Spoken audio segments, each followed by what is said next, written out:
Olá, seguidores do canal Viva Israel, aqui é o Davi Almascani com atualizações sobre o dia de hoje, sobre o que aconteceu durante a madrugada e falar um pouco também sobre o que a mídia, principalmente no Brasil, fala do que está acontecendo aqui na região.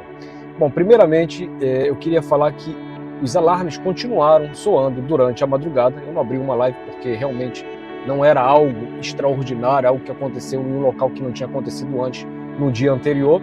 Então soaram alarmes nas mesmas regiões, ali próximo a Haifa, próximo ao mar da Galileia, soaram durante a noite. Agora pela manhã novamente tocaram as sirenes e tem essa imagem aqui impactante, na verdade. Dê uma olhada nessa imagem que está passando agora aqui.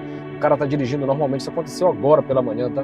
Normalmente as sirenes provavelmente começaram a tocar, ou ele não escutou, ou não deu tempo dele parar o carro, ou simplesmente decidiu que não deveria parar o carro, porque tem isso também, tem gente que acha que não vai acontecer com ele. E olha só o que aconteceu, um verdadeiro milagre ali de segundos, né? Porque se ele tivesse uns 2 segundos ou 3 segundos adiantado, talvez ele teria sido alvo desse foguete que caiu em uma estrada no norte de Israel. Eu acho que essa estrada é a estrada que leva em direção a Kiryat Shmona. Os ataques israelenses preventivos continuam no sul do Líbano. Também essa manhã uma ponte que liga o norte ao sul do Líbano.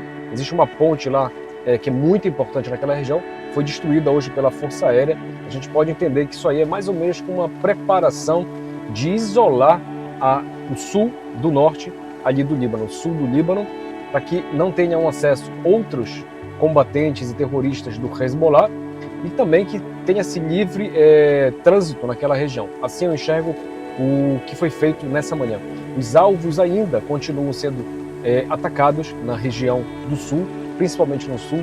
Aviões da Força Aérea e drones também foram avistados sobre o aeroporto de Beirute. Devo lembrar a vocês que lá atrás, no início da guerra, o exército de Israel revelou que o Hezbollah armazenava uma quantidade gigantesca de armamentos de precisão dentro dos galpões do aeroporto de Beirute. E logo eles correram para a imprensa, né, e mostraram que não tinha absolutamente nada nos galpões. Porém, abaixo dos galpões é onde o exército diz que existem armamento e não no que dá para ver visualmente assim acima do solo, ok? Então a gente está vendo aviões direto ali naquela região.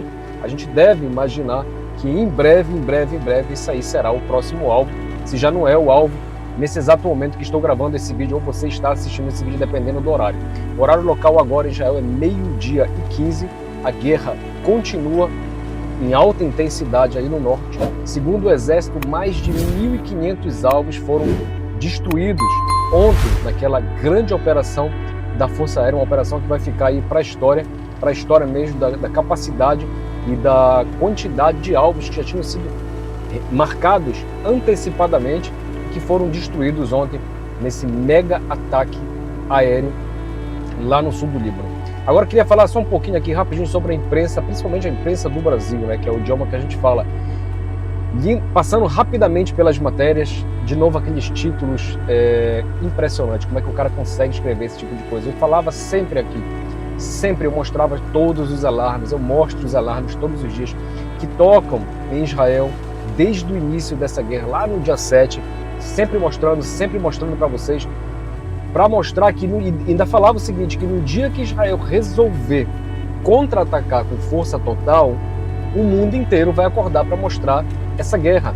Mas até enquanto é somente Israel que está morrendo, tá tudo bem, não tem problema nenhum. Não precisa virar capa de revista, não precisa virar capa de jornal, não precisa abrir jornais no Brasil para falar sobre o que está acontecendo no norte de Israel, que 80 mil pessoas estão deslocadas de suas casas. 80 mil pessoas, não são 80 mil soldados, são cidadãos, são crianças que não vão à escola, negócios que foram fechados. Absolutamente nenhuma palavra no mundo sobre isso que estava acontecendo aqui. Mas quando Israel decidiu atacar de uma vez por todas, que todo mundo aqui já estava esperando isso acontecer há muito mais tempo, decidiu atacar o Líbano, prontamente todos os jornais se viraram contra Israel.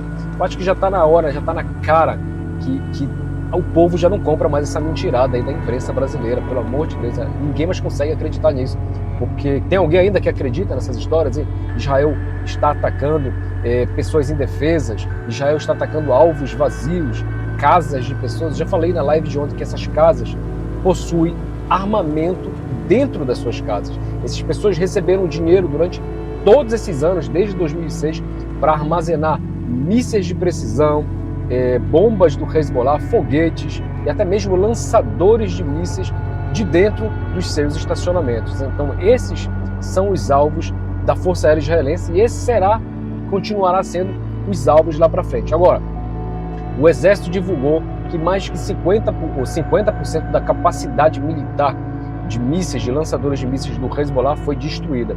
Eu meio que discordo desse número, eu não acredito que a gente chegou nesse nível de destruição de 50%, eu diria mais 30%, e eu não sou o único que fala esse tipo de coisa, tá? Tem muita gente aí, até mesmo na televisão em Israel, rebatendo essas afirmações do exército israelense que já foi destruído 50%. Eu acho que 30%, tudo bem. Agora, qual é o motivo do Hezbollah ainda não ter atacado de verdade o centro de Israel? De verdade, Tel Aviv, o Merkaz, o centro, a região central de Israel. O motivo é muito simples. É muito simples. Enquanto Israel não atacar diretamente as suas bases e seus lançadores em Beirut, a gente não vai ver nenhum ataque na região do centro de Israel. O ping-pong, para quem ainda não entendeu, continua igual. A gente só mudou um pouco as regras do ping-pong. A gente está atacando com mais força, eles estão atacando com mais força.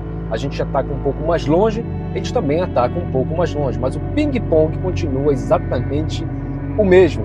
E aí o exército vem e criou agora um nome para essa guerra, porque isso é uma guerra, não tem nenhuma diferença da guerra que está no sul para o norte. O exército decidiu dar o nome de Operação Flechas do Norte. Só que dá para entender o objetivo dessa criação desse nome. Foi criado o nome porque, para fins internacionais, de justiça internacional, até mesmo para a justiça em Israel, quando você dá um nome de guerra, você leva algumas obrigações também do seu lado, ou algumas obrigações dos cidadãos de Israel e para o mundo também.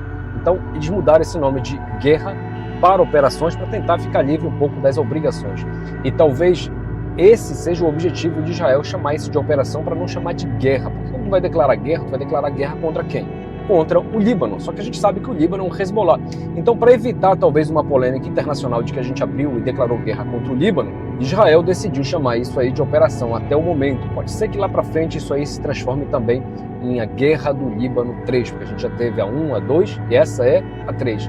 Pode ser que isso venha a acontecer, mas mais lá para frente a gente deve ver nas próximas horas, nos próximos dias, o aumento nos ataques aéreos lá no Líbano. Segundo o Ministério da Saúde do Líbano, o número de mortos já ultrapassa os 500 mortos. Agora não vem dizer aí que são 500 inocentes, são 500 provavelmente colaboradores e terroristas do Hezbollah. É claro que em toda guerra, já falei, em toda guerra existe efeito colateral e essa é a desgraça de uma guerra, ela existe o efeito colateral, ninguém apoia a morte de inocentes, nem a nós e nem ninguém em lugar do mundo, eu acredito que apoia a morte de inocentes, somente os grupos terroristas que miram na direção dos inocentes, a gente já viu isso aí diversas vezes.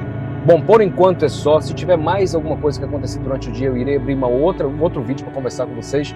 Hoje à noite farei uma outra live novamente para a gente atualizar o que aconteceu no decorrer do dia. Não vou deixar vocês na mão, tá? Vou sempre estar atualizando. E para que você não perca essa nova atualização, esse novo vídeo que vai entrar, procura sempre no YouTube. Entra no YouTube, escreve Viva Israel, procura.